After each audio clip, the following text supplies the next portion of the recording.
Iron Banner is this week, and I'm not gonna lie, the game mode is super cheeks, but it doesn't really matter because there are two extremely good weapons that you guys should be grinding for, both of which are commonly used in some meta PvE damage methods that are currently in the game.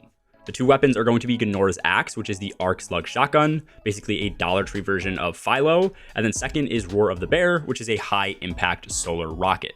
Starting off with the Slug Shotgun first, as many people are aware, double slugging is still one of the best DPS methods in Destiny. Despite hot swapping nerfs and damage nerfs, running double slugs is one of the best, if not still the single best, special weapon DPS method. Currently, the meta is Philo, aka first in last out, which is somewhat hard to farm now, so GUNNORA'S, which is focusable this week, is the next best option. If you guys already have a god roll Philo like I do, then there's really no need to farm, and just for reference, all you really need for a Philo to be a god roll is going to be autoloading holster and Vorpal weapon for the main perks, plus assault mag if you can manage to get that, / already have it. GUNNORA'S doesn't roll with assault mag, so all you really need for this weapon is going to be the first two perks, and having something like assault mag is going to be the next best option, in my opinion. The barrel and masterwork are also super nice as they can add range and handling, both of which you do want, but in certain cases it isn't really needed.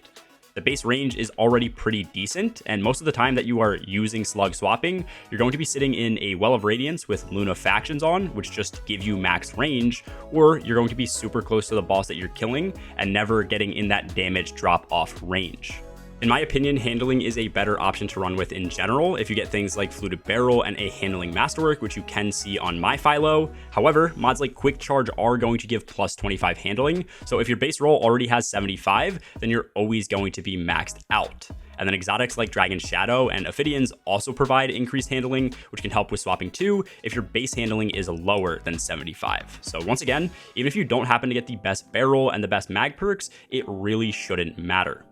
More important for farming this week, in my opinion, is actually going to be the rocket Roar of the Bear, which is a high impact frame. So you are going to be missing out on around 5% of damage compared to aggressives and adaptives, but this is the only rocket that's solar in the game with both Demolitionist and Lasting Impression that you can have on at the same time.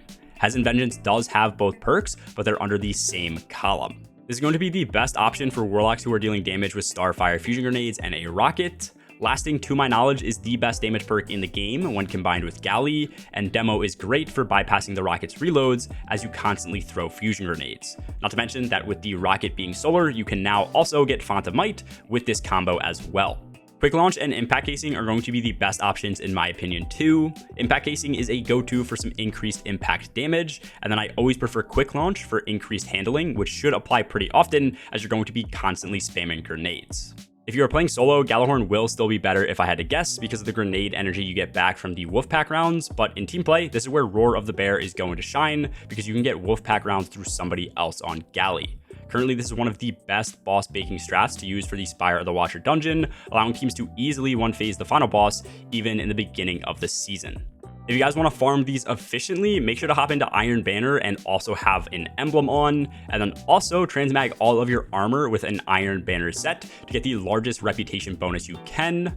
Doing the quest line also helps a ton.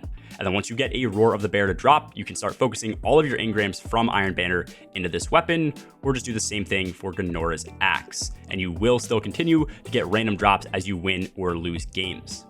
In my opinion, Roar of the Bear should be what you guys focus on unless you never play Warlock. GUNNORA'S Axe is a great option to get as well, especially if you don't want to farm for a Philo, but this is the only time you can get a rocket like this. Let me know what weapons you guys are currently farming for this week and the rolls you want, and we have also started running Deepstone Crypt speedruns live over on my Twitch. We're in the process of learning and optimizing some different encounters, so if you guys want to check that out, a link to my Twitch is in the description below.